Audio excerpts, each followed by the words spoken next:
Hi, my name is Daniel, and I'll be talking about how North American cinema has affected culture and how that all relates to stuff that we are seeing in our lives today.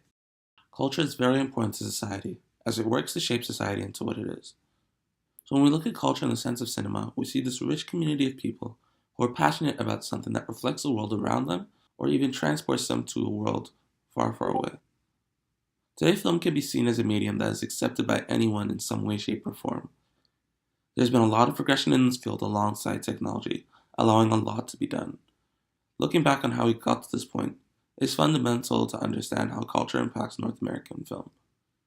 It all started with the introduction of the Vitascope. The Vitascope was an early time projector slash video recorder and audio recorder that used light to put pre-recorded images on a screen, something that we are familiar with taking its shape in the form of modern day movie theaters.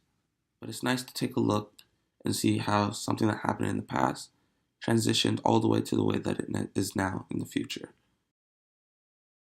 In retrospect, to understand everything that we have talked about so far, we want to wrap it up with culture. Culture is defined as the arts and other manifestations of human intellectual achievement regarded collectively.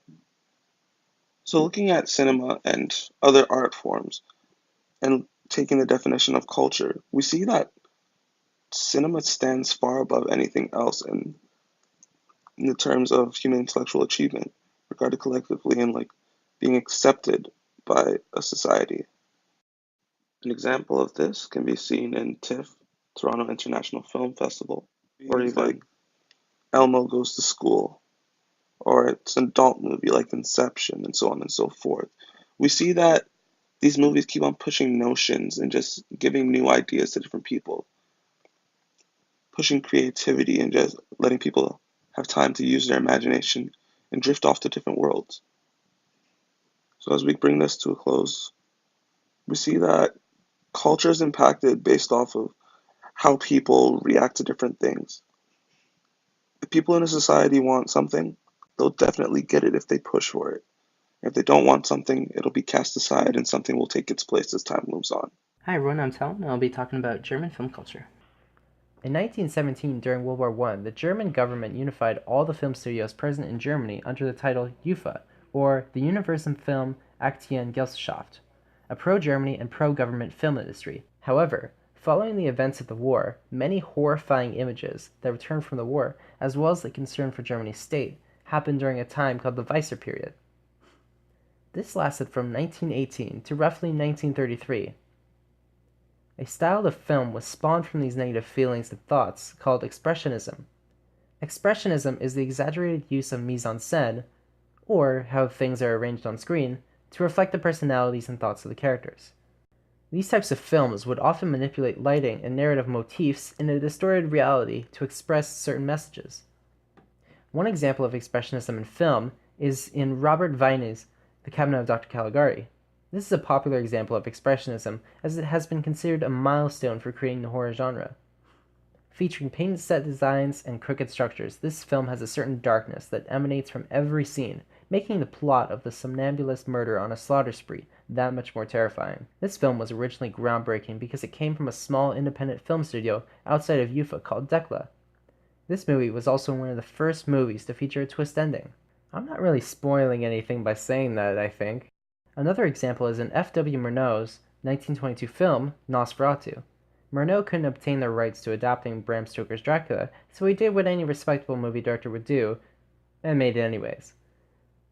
Although he did change some of the characters and plot points, the resemblance was pretty striking, and Murnau was eventually sued, and all copies of Nosferatu were stripped from theaters and destroyed, save for one. Although the movie's use of Expressionism isn't as in your face like The Cabinet of Dr. Caligari, it is still a very influential film and further expanded the horror genre.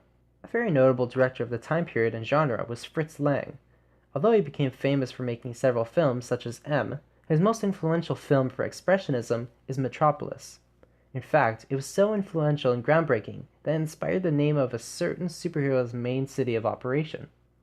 This industrial reality of the future, where the ultra-rich preyed on the despair of the poor, featured groundbreaking effects and popularized the sci-fi genre. This 1927 film was deemed too long for audiences at 153 minutes at its German premiere and was cut by approximately a quarter of its length for the American and European releases. Over time, the movie was slowly edited further, losing large portions of the film in the process.